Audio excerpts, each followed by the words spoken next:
Hey there everyone and welcome to The Game Code. I'm your host Stephanie Pelley and you're watching Atlantic Canada's only video game show. We're bringing you the latest happenings in the global video game industry and the local industry here as well. We've got a great episode coming right up for you. Revisiting our trip to PAX East, we're talking to some indie developers about some of the under-the-radar games that didn't make the event headlines. And we got a huge response on Facebook over the awesome cosplay at PAX. We have a special montage to show you all of our favorites from the expo. If games like Han, Dota, or League pique your interest, or if you know nothing about the MOBA scene, we've got Ian and Mike on board with some news for the MOBA Pro and the uninitiated. And finally, Adam returns to share his impressions on the latest Tomb Raider game. Does this reboot of the series help return the franchise to its iconic glory? You can bet he'll let you know. As we mentioned off the top, indie developers are no strangers to PAX. In fact, PAX dedicates a massive amount of resources in terms of floor space, panels, and media to the indie community. And the reason is obvious. The indie boom has arguably been one of the best things to happen to the gaming community in the last 5 years. And Penny Arcade has championed the indie scene. We were able to speak to developers exhibiting at PAX to get an impression of both their new titles and what it's like to showcase their creations at one of gaming's biggest events.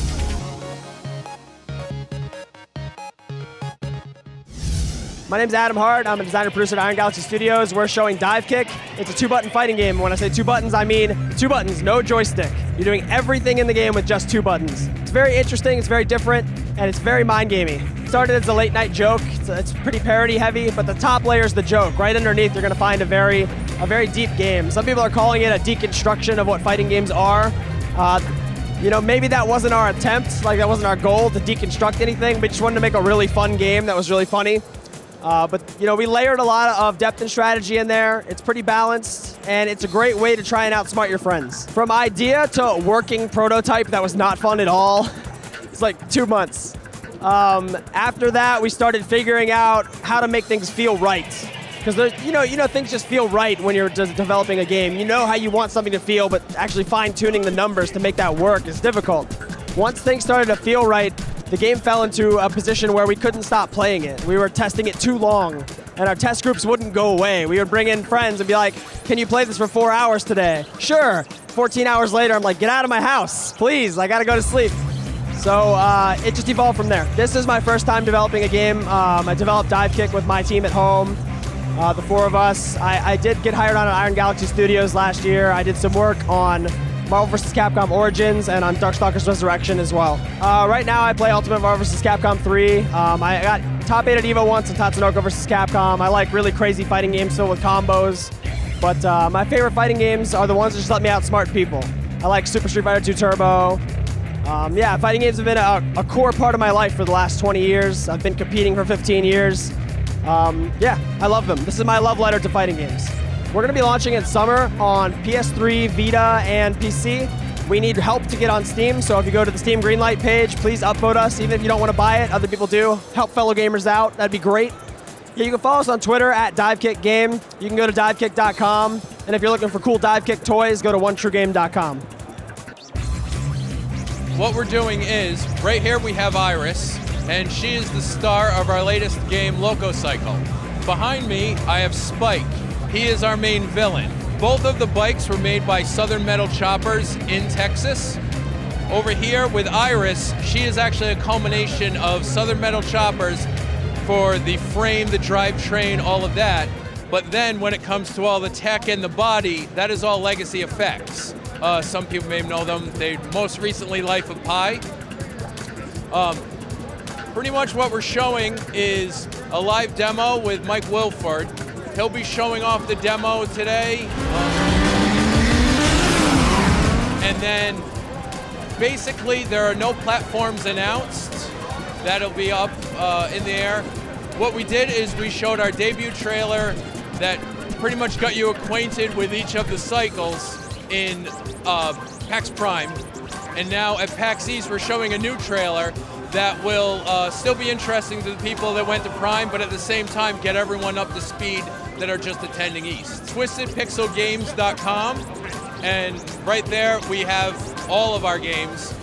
Most notably right now we're concentrating on Loco Cycle, but they can still find out about the Maw, Comic Jumper, Gunstringer, and Explosion Man. We are Gentleman Squid Studio based out of Orlando, Florida. We're a very small studio. We've got 3 games out for PC, Xbox Indie Arcade, and also for mobile. Today we are showing off 3 Dead Zed.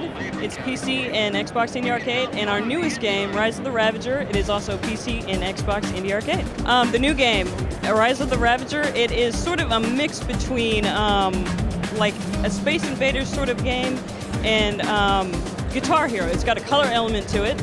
You got enemies coming down from the top of the screen. You have a turret on bottom, and you got to hit them with the right colors. It is 3 Dead Zed. It is a puzzle platformer with zombies. It's kind of like trying. You switch between 3 different zombies and use their skills to get out of the evil lab that created you. So it's kind of a goofy take on the zombie genre. It is available now on Xbox Indie Arcade and on PC. Oh, PAX has been amazing. This is our first time here, and I don't even have the words. It has been the most amazing experience so far. Everybody here is wonderful. To see the fans and have people play our games, this is what we make games for. They could go to our website. It's gentlemanSquidStudio.com, and you can get links to each of our games and where to buy them, and you can follow us on Twitter, gentleman_squid. That's our tag. And then, of course, you can like us on Facebook at gentlemanSquidStudio.com. My name is Forrest. I'm half of Flipfly with my brother. He's the developer that works on code. I'm the developer that works on audio and visual stuff. And we made the game Race the Sun, which is coming out in May. So the game is an endless racing game, kind of a mashup. We call it a mashup between Star Fox and like something along the lines of like Cannonballs, but you're racing forward into the sun. You're a solar-powered craft. Sun sets, you die. And there's a lot of fun mechanics as far as like survival and high-speed racing. This is our first game as a small company. This is actually our first trade show ever. I'm a graphic designer by trade, so I've done that, and I'm also a musician. My brother worked at Activision, so he did worked on games like Call of Duty, Modern Warfare 3, and Singularity. He decided to go indie at the same time that I did, and we decided to fulfill our dream and make indie games. We're going to release in May on Mac, PC, and Linux. It's been in development for about 8 months. We're getting really close to release right now, and we're hoping to hit basically as many platforms as we can. We'd love to hit mobile as soon as we're done with the PC release. Yeah, this is our first time at any trade show, really. PAX has been awesome. Just love the guys that run the show, and they're really indie friendly. Also been meeting just tons of awesome people who play in our games, giving us advice, giving us ideas, and lots of players who have been really encouraging. Flipfly.com. We're actually distributing the game through our website. You can pre-order it there as well. But there's also tons of info. We're doing development logs and trying to keep people informed on what's going on.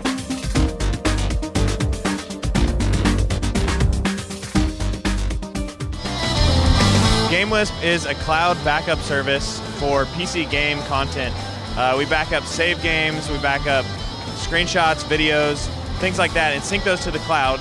And then also offer social features, including like a social network where you're able to share game saves with other gamers.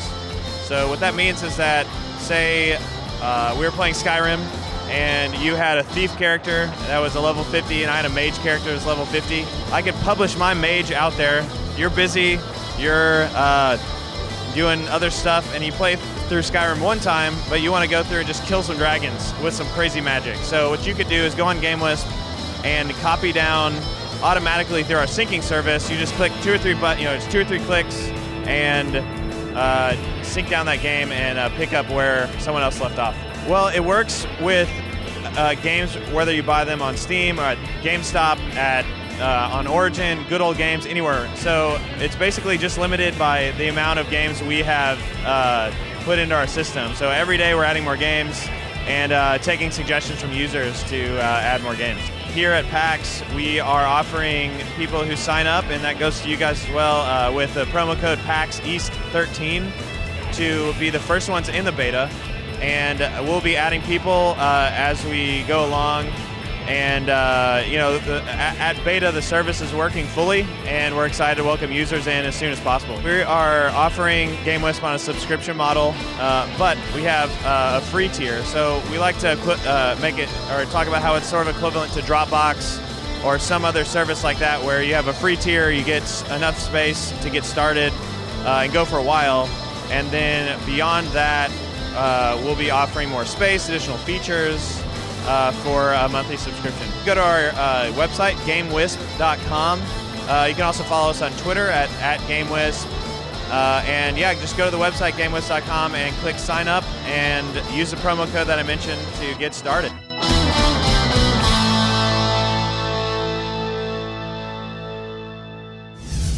Hello Gamecode fans. We would like to introduce you to a segment we've been planning and working on for quite some time. Most of the staff that brings you this show are of course gamers, but more specifically, quite a few of us have a big place in our hearts for MOBA games. Yeah, MOBA games is a specific category of games developed over the years into some of the most popular games that are played around the world. Now originally, this whole MOBA thing started out as a game that was a simple custom map for some Blizzard RTS games, mainly StarCraft and Warcraft 3. From these humble beginnings of the creative people making maps in their spare time, this game, the MOBA game, have evolved into some of the most popular games and the highest grossing games in the PC market.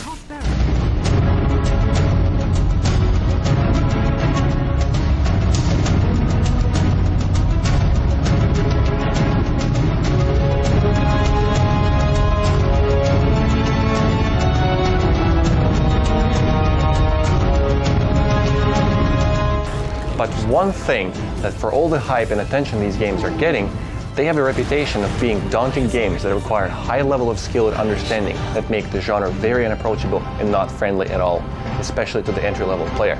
While there's some merit to this criticism, we here at the Gamecode think that there's room for everyone to play MOBA, regardless of which one you choose.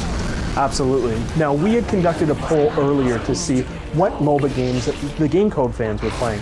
Unsurprisingly, League of Legends and Dota dominated the charts, with Heroes of Newerth making a brief appearance.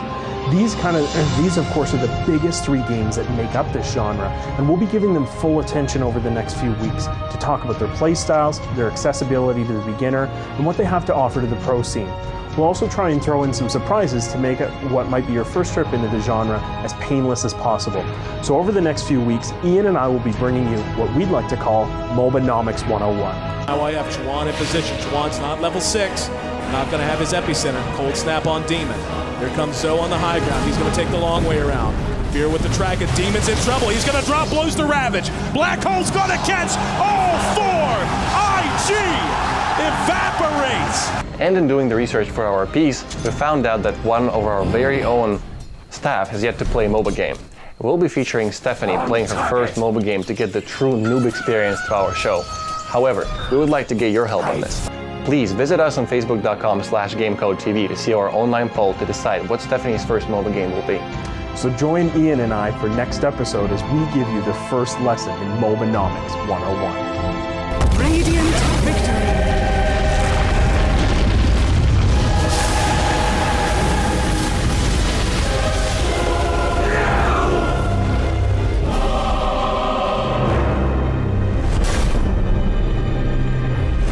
Here we go. Coming up after the break, we're taking a look at some of the best cosplay from PAX East. You won't want to miss it.